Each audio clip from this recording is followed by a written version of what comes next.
Now to calls to change a law that's supposed to protect people in crisis.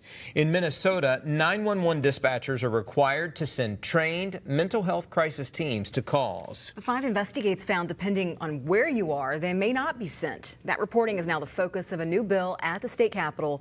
Kristen Swanson spoke with the lawmaker who is leading the charge now. Now, Paul and Lindsay, when Representative Jessica Hansen passed Travis's law 3 years ago, she expected law enforcement across the state to follow it.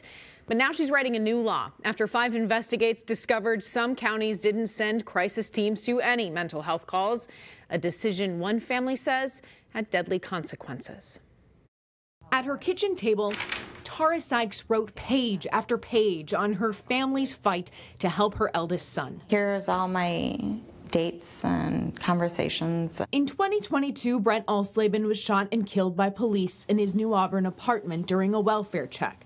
But months before his death, his family called 911 repeatedly, telling dispatchers he struggled with mental illness. He has a history of burning himself. He's done it twice.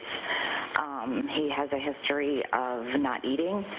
Despite a state law requiring trained mental health responders be sent to crisis calls, 5 Investigates found the Sibley County Sheriff's Office never sent them to check on Brent. And when we asked the sheriff why, he wouldn't answer. Is there a reason that you didn't dispatch crisis responders in those cases all the times his family was calling? Our reporting ultimately uncovered 9 counties total that didn't refer a single 911 call to those teams after the law went into effect. This is a law that we expect them to enforce. Representative Jessica Hansen notes the vast majority of counties are following the law. But unfortunately, as some of your reporting has showed as well, we're not seeing that in every county. And those crisis teams are available in every county. But mental health advocates say the rocky rollout is due in part to a lack of oversight from the state. Without the accountability, it's not happening. So we need to make sure that whether it's the Department of Public Safety, that someone is actually following up to say, are you doing this, right? Have you had the training? Are you working with your local teams? How are you implementing this important law? Hansen is now proposing changes to Travis's law.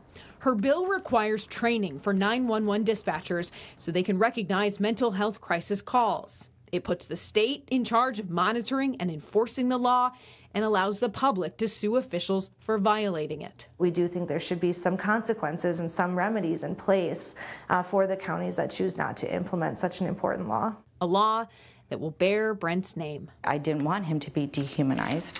These are my literal notes here of what I would like to see changed, what I would like to see happen. In the pages of Tara's yellow notebook, she brainstormed ways to make the system better. An early framework of Brent's law, now in front of lawmakers. The bill was referred to the House Public Safety, Finance, and Policy Committee, but it's not on the schedule at this point. Brent's family and friends spent a lot of time this week writing to the committee's chair and other members, asking them to prioritize this piece of legislation.